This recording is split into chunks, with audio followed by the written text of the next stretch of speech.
오늘 추수감사절을 맞이하여서 훈련 세 번째 시간 하나님의 대행자로 사는 법이라고 하는 제목으로 말씀 선포하겠습니다. 전 세계적인 인기를 얻었던 드라마 오징어 게임이 있습니다. 그 드라마에서 한국 교회의 그리스도인들을 묘사하는 내용이 너무나도 부정적으로 묘사되었습니다. 철저히 이기적이고 탐욕적이고 또 무증한 사람들로 묘사되었습니다. 남을 죽여서라도 내가 성공하면 할렐루야 감사하며 기도하고 고통 중에 소외받는 사람들에게 아무런 사랑도 베풀지 않으면서 예수님 믿으면 천당 간다. 자, 그렇게 입만 떠벌리고 살아가는 모습으로 묘사가 되고 있습니다. 더 충격적인 것은 이 드라마에서 그리스도인에 대한 묘사가 정당한지 지나친지에 대한 여론조사에서 대부분의 응답자가 그 판단이, 그 묘사가 적절했다라고 응답을 했다고 합니다. 우리는 이 부분에 경각심을 가져야 합니다. 자, 특별히 세례식을 거행했습니다. 하나님의 얼굴로 하나님의 대행자 의식을 철저히 우리는 가져야 합니다. 자, 첫째, 우리의 소속이 변했음을 알아야 합니다.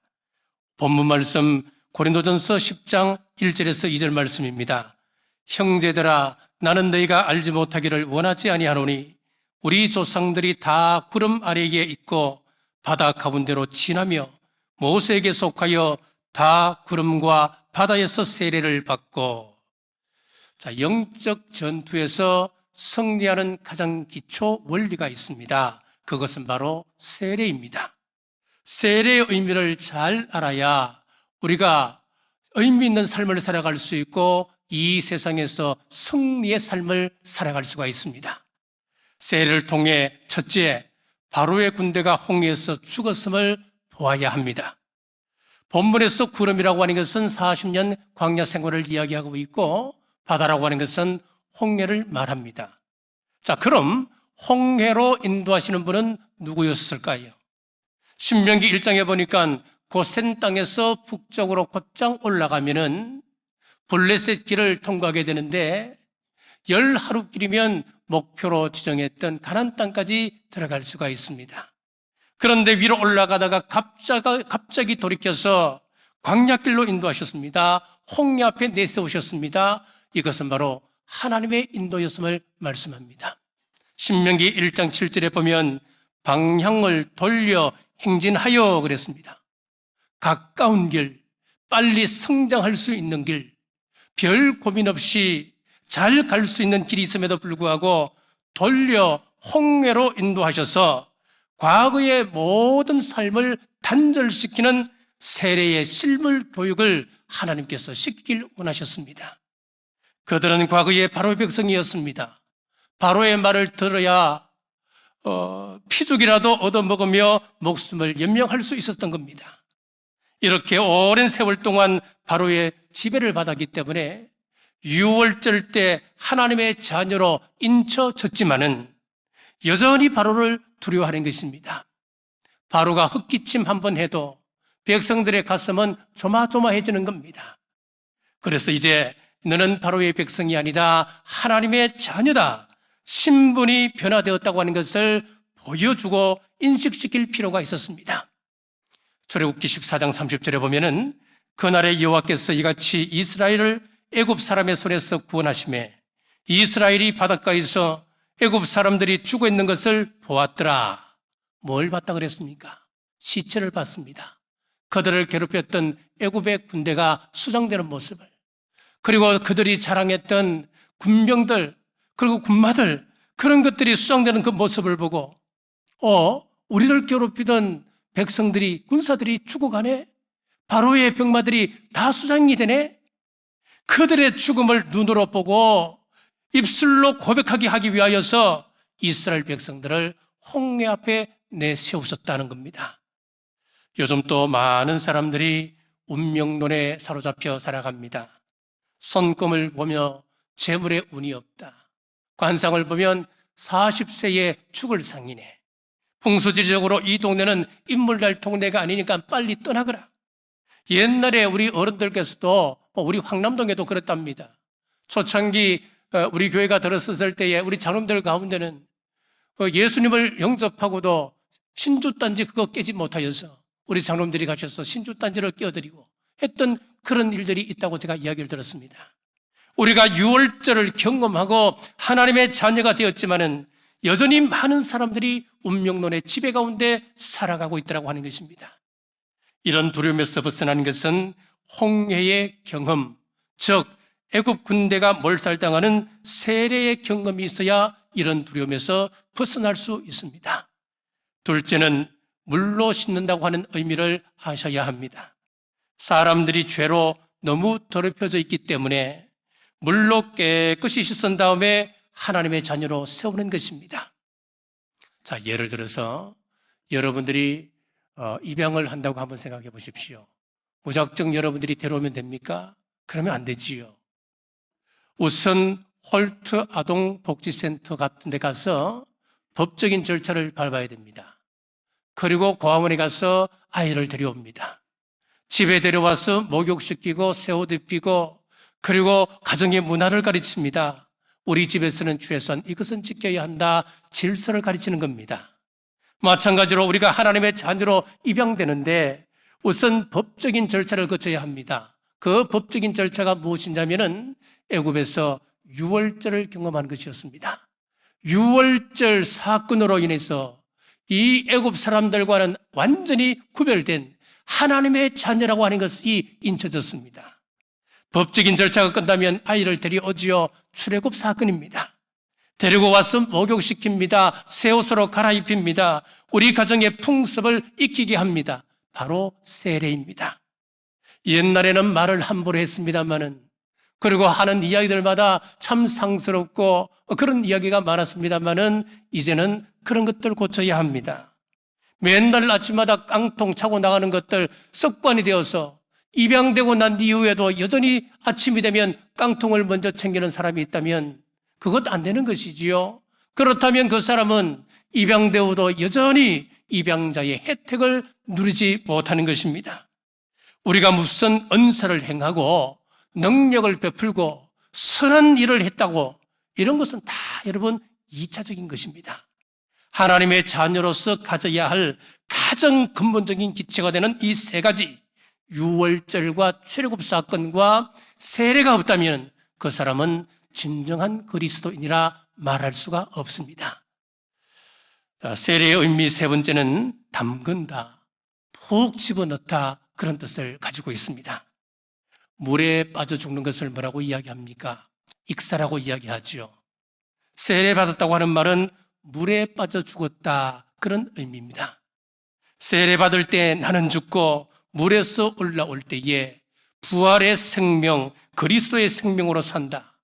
나는 내 육신은 이 물로 말미암아 수장되었고 다시 살아나는 것은 내가 아니라 내 속에 예수 그리스도다 라고 고백하는 것이 바로 세례의 의미입니다.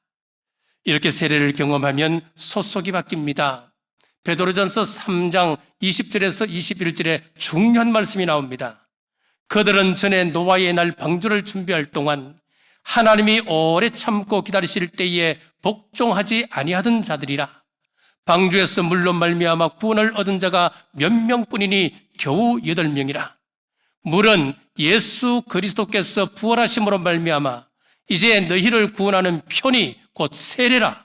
이는 육체에 들어온 것을 제하여 버림이 아니요 하나님을 향한 선한 양심의 간군이라.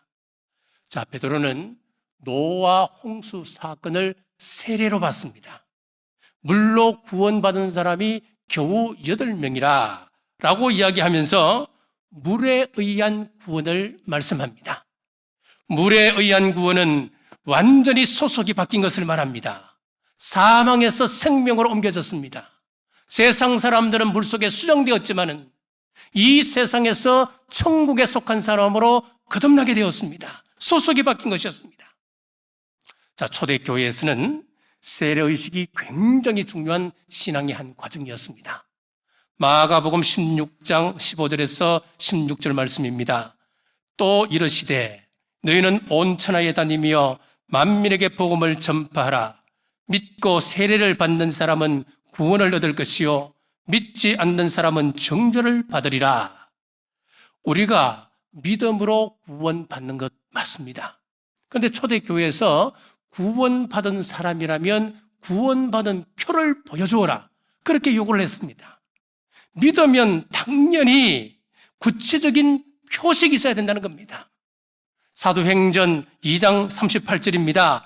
베드로가 이르되 너희가 회개하여 각각 예수 그리스도의 이름으로 세례를 받고 죄 사함을 받으라. 그리하면 성령의 선물을 받으리니, 여기서도 하나님 앞으로 회심하여 돌아오는 데 있어서 세례는 없어서는 안 될 반드시 필요한 과정임을 설명을 하고 있습니다. 자, 이렇게 성경은 믿는다고 하는 것과 세례 받는다고 하는 것을 하나로 봤습니다. 그동안 세상 질서를 따라 살았는데 내 안에 선한 양심이 방향을 돌려서 하나님께로 향하는 것입니다. 방향을 턴하는 것입니다. 유턴하는 그 지점이 바로 세례라고 하는 겁니다. 우리 장로교 통합적 교단에서는 예수님을 영접하고 6개월이 지난 후에 세례를 베풉니다. 성경에서처럼 믿자마자 바로 세례를 줄 수도 있겠습니다만은 교회 역사를 볼 때에 가짜들이 너무 많았기 때문에 6개월 동안 그 사람을 지켜보며 그 사람의 믿음이 진실된지 아닌지를 보고 그 후에 세례를 주자. 그래서 6개월 지난 후에 세례를 베푸는 것입니다. 믿으면 바로 세례를 받든지 아니면 6개월 지난 후에 세례를 받든지 하는 것은, 이 기간은 중요하지 않다는 겁니다. 세례를 받으면 세상에 속한 사람이 아니라 하나님께 속한 사람이라고 하는 이 의식이 소중한 것입니다. 중요한 것입니다.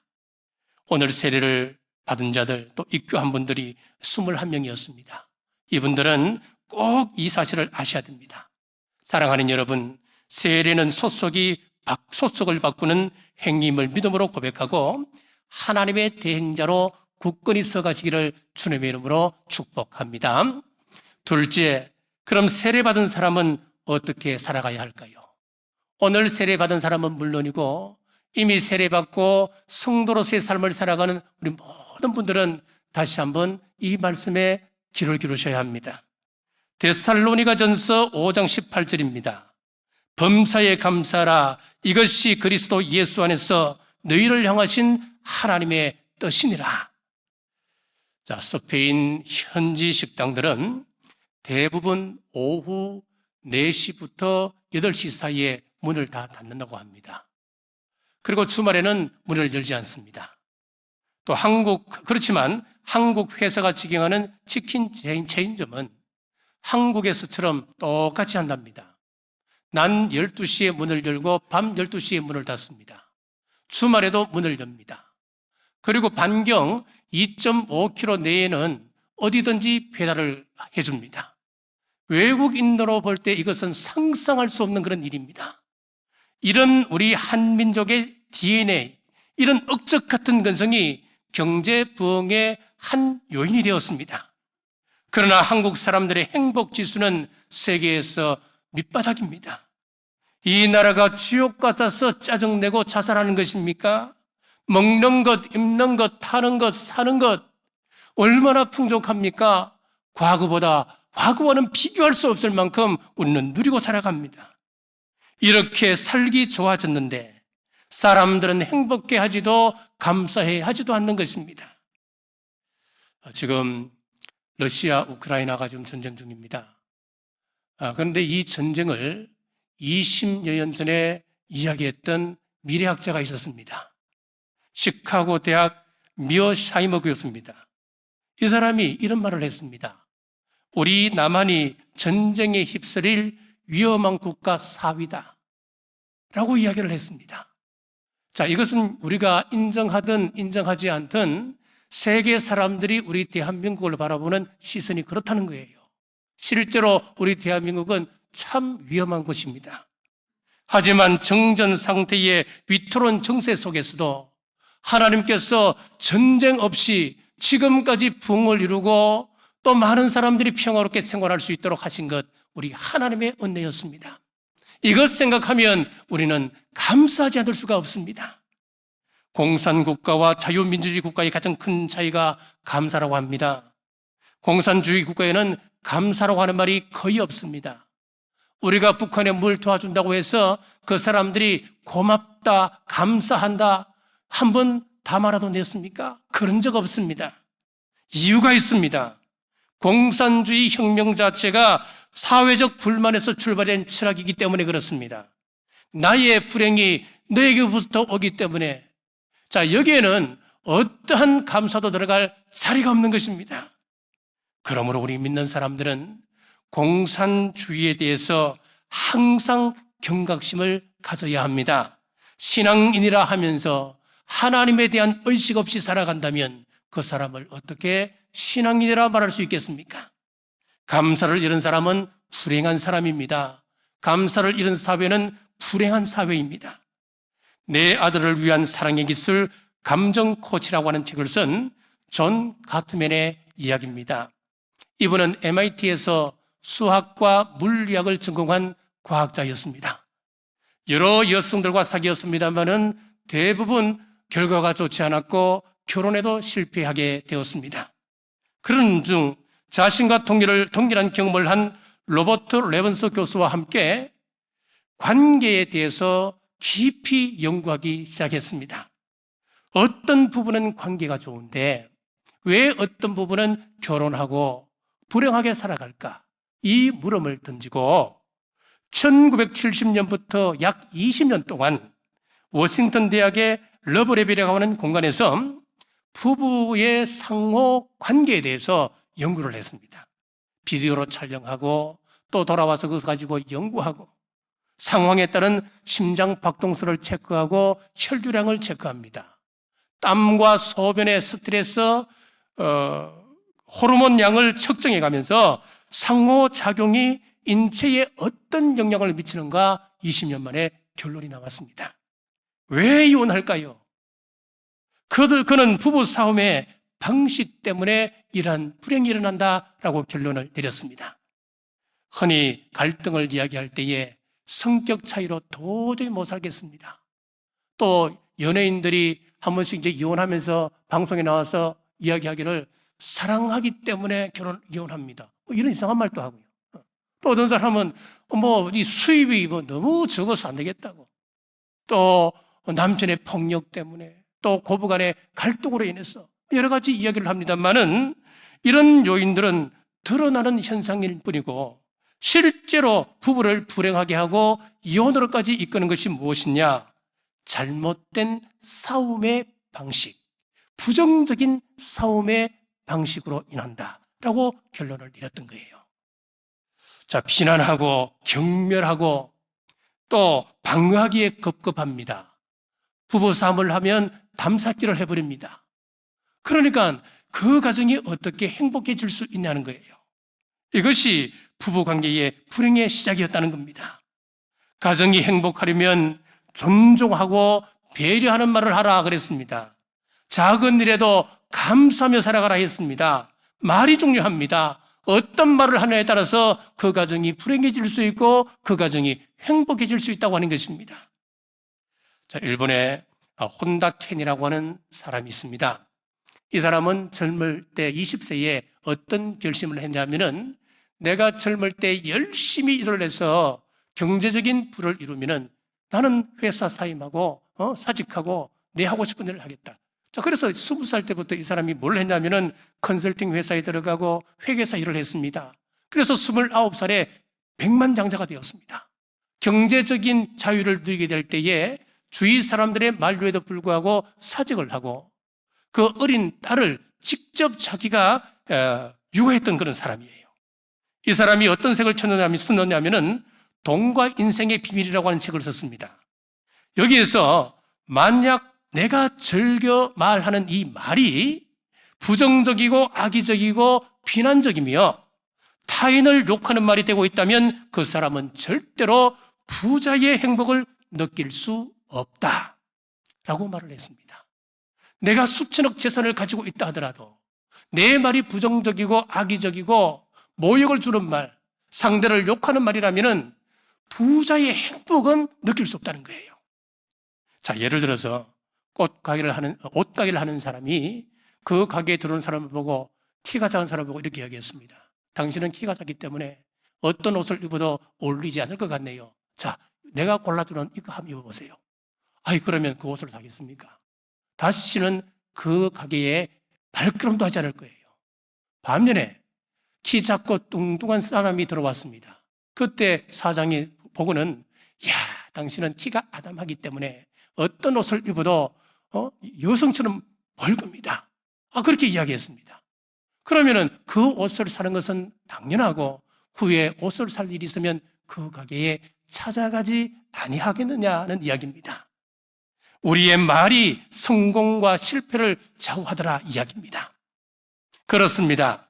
말은 각인력이 있습니다. 견인력이 있습니다. 성취력이 있습니다. 그래서 어떤 말을 하느냐에 따라서 우리의 인생의 미래에 지대한 영향을 미치게끔 되어 있습니다.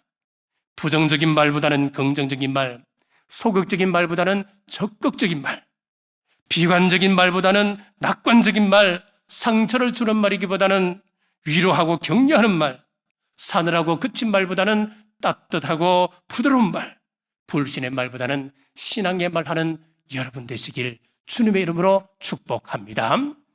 데살로니가전서 5장 18절에 범사에 감사하라고 하는 이 말씀도 마찬가지입니다. 기쁠 때도 감사하고 슬플 때도 감사하고, 좋은 일이 있어도 감사하고 나쁜 일이 있어도 감사하고, 대학에 합격해도 감사, 불합격해도 감사하고, 손해볼 때도 감사하고, 절망 가운데도 감사하라. 그래서 그냥 감사가 아니고 범사에 감사하라 라고 말씀하고 있습니다. 잠언 18장 21절에서 말씀합니다. 죽고 사는 것이 혀의 힘에 달렸나니 혀를 쓰기 좋아하는 자는 혀의 열매를 먹으리라. 잠언 6장 2절입니다. 내 입의 말로 내가 얽혔으며 내 입의 말로 인하여 잡히게 되었느니라. 우리의 미래가 말에 달려 있다고 한다면 지금부터라도 말의 씨를 바꿔야 되지 않겠습니까? 혀에서 뱀의 독이 아니라 감사가 나오도록 훈련하셔서 범사에 감사하는 우리 모든 성도들 되시길 주님의 이름으로 축복합니다. 여러분, 교회 사역하실 때 감사함으로 하십시오.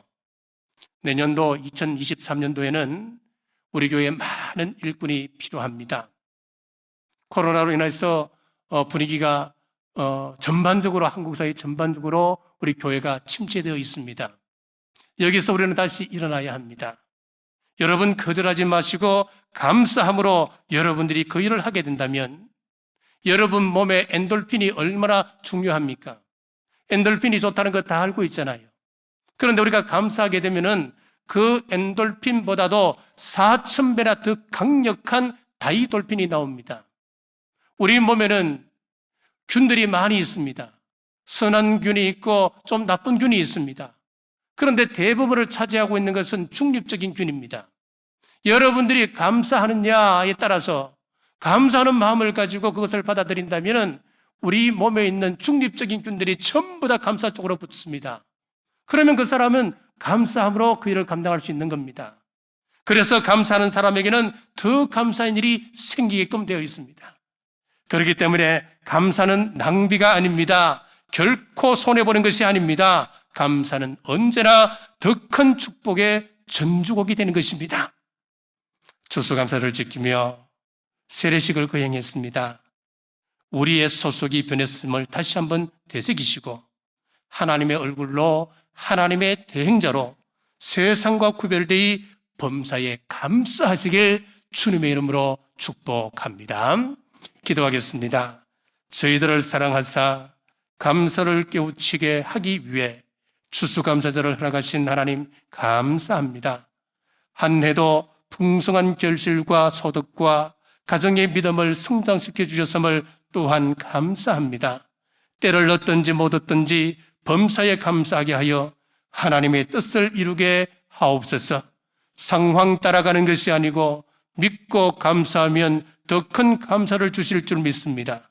아픔 중에도 감사하게 하시고 인생의 풍랑에도 감사하며 살기로 결단하오니 이 결단이 은혜에 그릇되어 하늘의 복을 누리며 세례 의식을 가지고 살아가는 우리 남부교회 온 성도들 되게 하옵소서. 우리 자녀들 수능을 마치고 원서를 냅니다. 하나님께서 함께 하실 때 순적하게 하시고 모든 결과에 감사하는 큰 믿음 주옵소서. 어떤 일이 있어도 하나님을 원망하거나 떠나는 일 없도록 그 마음을 붙들어 주옵소서. 다시 오실 예수님 이름으로 간절히 기도드리옵나이다. 아멘.